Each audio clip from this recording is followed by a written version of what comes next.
surreal aspects of the story was getting responses from the Musk fans. Now, I should say they're not all like threatening me. Some of them are nice.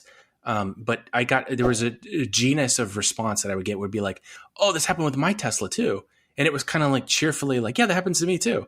He's like, you just got to pay attention on the road and then hopefully just swerve out of the way or like hit the gas again. Sure. And they were just like, no big deal. There were so many people that were like, yeah, this happens. So what? What are you going to do about it? Like this is just how life is.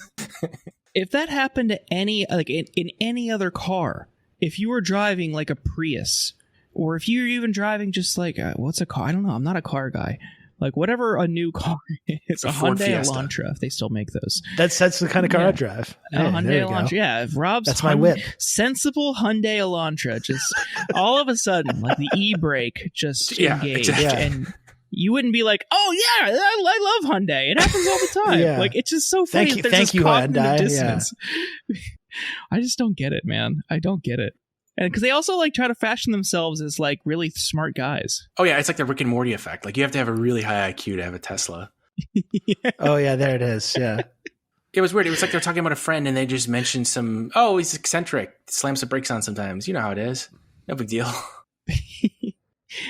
Once you get to know him, it's okay. Yeah. Yeah, exactly. He grows on you. Wasn't there some evidence at some point too that with some of these auto drive crashes that took place, that the system was disengaging like moments before the collision took place as well, which allowed them this legal wiggle room to suggest that it wasn't actually on during these incidents? Yeah, the way that was that a real thing? The way their lawyers and they're responding to these things in the courts is very different than the public facing statements. If you look at public facing statements, it's this language like full self-driving, blah, blah, blah. Which again, even their own industry lobbyists, like the most cynical people, they're just trying to get them off the hook on everything. They're like, guys, stop doing this. It's not a good idea. They're telling Tesla that directly. And then you look at how Tesla is handling these things in the courts.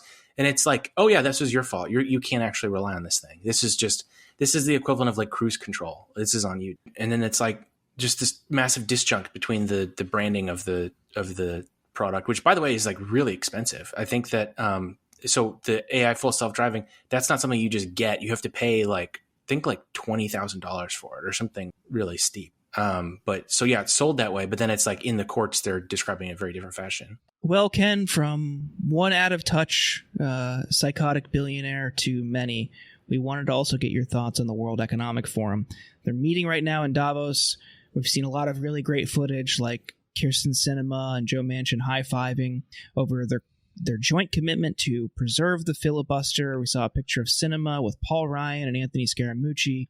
And the world's global financial elite is currently meeting to discuss pressing economic issues. But at the same time, you mentioned you saw a tweet from CBS News earlier today that dismissed any suggestion that there might be agenda setting around the economy conducted at the World Economic Forum and they dismissed it as a conspiracy theory. And while sure, there is an anti-Semitic conspiracy theory that that tries to frame this as like a Jewish global conspiracy, but I mean, you have to acknowledge these are the world's economic leaders meeting to talk about the economy in terms that are unfavorable to the global working class. So cut out the anti-Semitism. Like that's obviously bullshit. It's not a Jewish thing. It is just a class thing.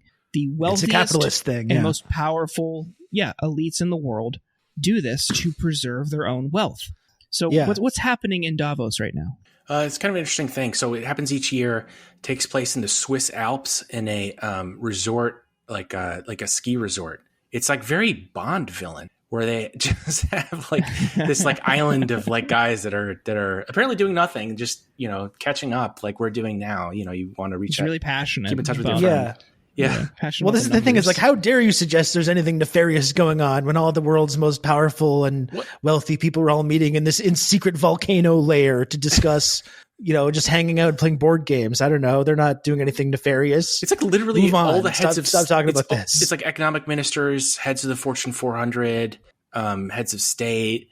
Like I can't think. It's literally the people that run the world. Like literally. Like I don't know how else to describe it. Like it's the de jure ruling class. Like it's not even just it's Fortune 400. So it's like the economic investor elite, but then it's like the formal heads of state and heads of the economic branches of government too. So, but what they do with these things, it's kind of interesting. So it's like evil, but in a boring way. So I was like, spent a long time reading about this over the last couple of days.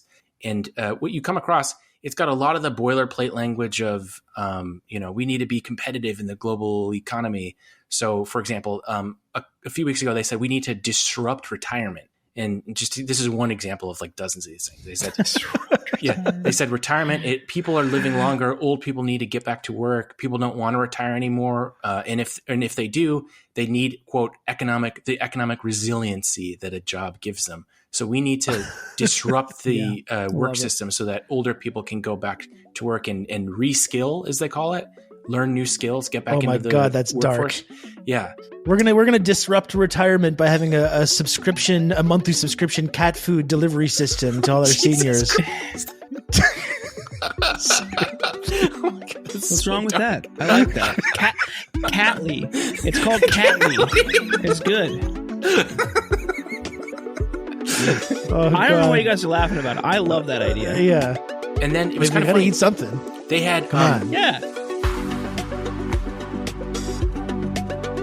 Thank you for listening to this sample of the Insurgents podcast. To hear the rest of this episode and for more bonus content, please subscribe at theinsurgents.substack.com.